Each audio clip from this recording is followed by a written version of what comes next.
खुलुमबाय रायजो राजा नोंथांमोन सुंद'यैब्लाबो सार खोरोमदाव औवारिनि माखासे गोनांथि बाथ्रा जों खोनासंनानै लानि लोगोसे एनडिएफबिनि केसनि बाथ्राबो बुंदों सार रन्जन दैमारिनिबो बाथ्रा बुंदों मालाबा सोंथि सिखांफ्लाङो बुंफ्लांलायलाङो गोसोखाङोब्ला नन हाइनियासआ दिनैहाय जोबदों जों मानिदों ओमफ्राय जायफोर हाइनियास केस गोनां दिनैसिमबो कर्ट गानानै हायराम जानानै दं सिबायफोर दिनैहाय जायफ्रा सनितपुर खुन बहाबा कर्ट गाहैनो गोनां जायो सोर जोंनि सेंग्राफोरा ओरैबायदि दुखु खस्थ'नि गेजेरजों दासिमबो मिनिजाथावथावसो जानो गोनां जानानै फैदों माने एनडिएफबि होननानै बुङोबा मोनसे मिनिजाथावथाव आरो मिनिनायाथ' साभाबिकखा मिनिजाखाबाय बा बुंजाखादोंबो नों अफिसनो बहाबानो इनसाल्ट खालामजायो दिनै इनसाल्ट खालामनायनिबो माखासे खारनबो दं खालामजाथावथावबो जादों सोरबा सासेया दिनैहाय बेफोरबायदि खालामामोनबा बा दा बुंखांब्लाबोथ' दा बेनो बे नों गाहायाव नायनानै खुदै गार गावनि आथिङाव गोजौआव खुदै गार गावनि मोखाङावनो नङा होमबा नोंबो बर' आंबो बर' बेफोरबायदि जियानो जाया मानो जोंनिया मान गोनां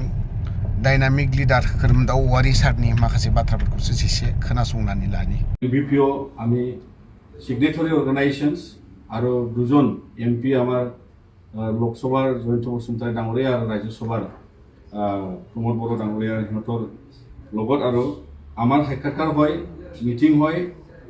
minister of state home Nityanand ৰায়ৰ উপস্থিতিত আৰু তেওঁৰ যি আমাৰ উপস্থিতিত তেওঁৰ ওচৰত আমি অৱগত কৰাই যে এটা বিটিআৰ ৰেকৰ্ডৰ যেহেতু বিভিন্ন দফা আমাৰ আধৰুৱা হৈ আছে ইয়াৰ মূল দফাটো আমি তেওঁৰ হাতত বা তেওঁৰ লগত আলোচনা কৰি এটা সমাধান ওলোৱাৰ ক্ষেত্ৰত বা সমাধানত অনাৰ ক্ষেত্ৰত আমি সকলোৱে একজোট হৈ আমি দাবী জনাইছোঁ কিয়নো বিটিআৰ চুক্তিখনৰ আজিলৈকে আমাৰ 100 বছৰ উকলি গ'ল তো ইয়াৰ ক্ষেত্ৰত অতি সোনকালে ভাৰত চৰকাৰৰ আৰু অসম চৰকাৰৰ কাৰণে যিখিনি কৰণীয় আছে তেওঁলোকক যাতে ভাৰত চৰকাৰৰ পৰা অসম চৰকাৰৰ সমাধান আনিবলৈ তেওঁলোকে হিচাপ প্ৰয়োগ কৰি তাৰ কাৰণে আমি আলোচনা কৰিলোঁ প্ৰথমে আমি আপোনালোকক জনাব বিচাৰিছোঁ যে বিটিআৰ ৰেকৰ্ডখনত অবজেক্টিভ হিচাপে আমাৰ অগমেণ্টেশ্যন অফ বাউণ্ডাৰী আৰু পাৱাৰ এণ্ড ফাংচনছ তো ইয়াৰ বিষয়ে যিহেতু অসমৰ ক্ষেত্ৰত বাউণ্ডাৰীত ভিলেজ ইনক্লুজনৰ কাম আধৰুৱা হৈ আছে শোণিতপুৰ বিশ্বনাথ লখিমপুৰ শিমলুগুৰি আৰু বিটিচি চুক্তিৰ যি 95 ভিলেজেছ আছিলে সেইটো এতিয়ালৈকে অন্তৰ্ভুক্ত কমপ্লিটলি হোৱা নাই আজিলৈকে কমিশ্যনৰ দ্বাৰা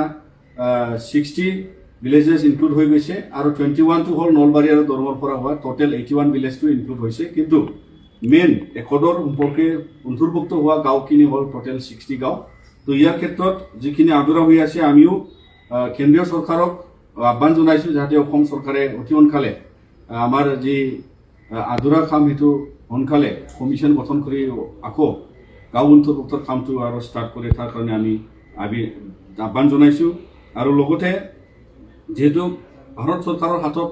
125th এমেণ্ডমেণ্টৰ যি এটা প্ৰচেছ তাতো পেণ্ডিং হৈ আছে তো ইয়াৰ ক্ষেত্ৰত যাতে সমাধান আনি আমাৰ বিটিআৰৰ এতিয়াৰ যি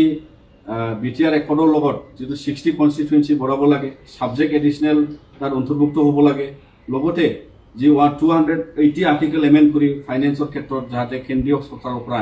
যিমান পুঁজি বা বড়োলেণ্ড ছিক্সডেল কাউন্সিল হিচাপে পাব লাগে সেইখিনি যাতে এটা সুবিধা হয় তাৰ কাৰণে 125th এমেণ্ডমেণ্টটো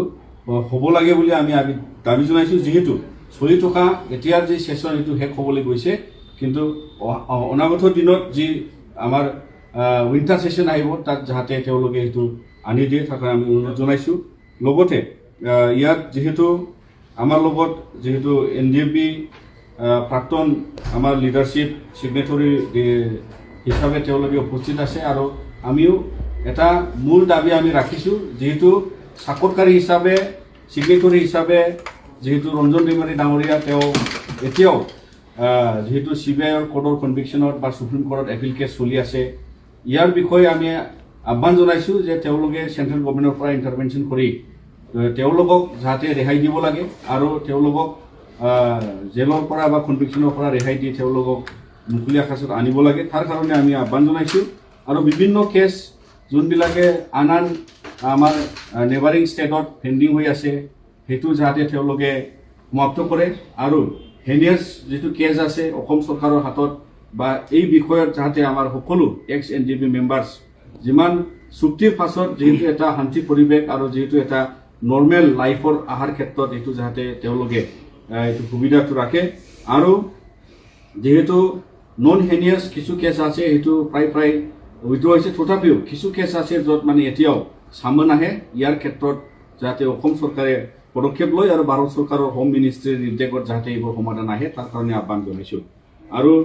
আমাৰ অসমত যেহেতু কাৰ্বি আংলঙৰ ক্ষেত্ৰত ST হিলছৰ যে ইণ্ডিয়াৰ যিহেতু শিডিউল ট্ৰাইব কনষ্টিটিউচনেল অৰ্ডাৰৰ লগত আমাৰ আসামত যেহেতু দুই ভাগত এটা প্লেইনছ আৰু এটা হিলছত আছে তাৰ কাৰণে কাৰ্বি আংলঙত বসবাস কৰা ডিমা হাছাওত বসবাস কৰা বড়োসকলৰ কাৰণে যিটো বড়ো কছাৰী সাৱধান থাকিব লাগে হিল ষ্টেটাছ পাব লাগে ইয়াৰ ক্ষেত্ৰত আমি ভাৰত চৰকাৰক ৰিমাইণ্ড কৰিছোঁ যে তেওঁলোকে এইটো আমাক প্ৰয়োগ কৰিব লাগে যিহেতু বিভিন্ন সমস্যা আজিলৈকে আহি পৰিছে চেঞ্চাছৰ কথা আৰু বেলেগ পৃথককৈ আহিলে আৰু অনাগত দিনত তেওঁলোকৰ যিটো ছ'চিঅ' পলিটিকেল আৰু এডুকেশ্যনেল আৰু এমপ্লয়মেণ্ট ৰাইটছ সেইটো তেওঁলোক বঞ্চিত হ'বলৈ গৈ আছে ইয়াৰ ক্ষেত্ৰত আমি বহুত চিৰিয়াছ আৰু ভাৰত চৰকাৰে এইটো সমাধান আনিবৰ কাৰণে আহ্বান জনাইছোঁ আনফিনেদি আমাৰ যেহেতু অসমত এতিয়া Bodo Kachari welfare autonomous council আছে ইয়াৰ ক্ষেত্ৰতো আমি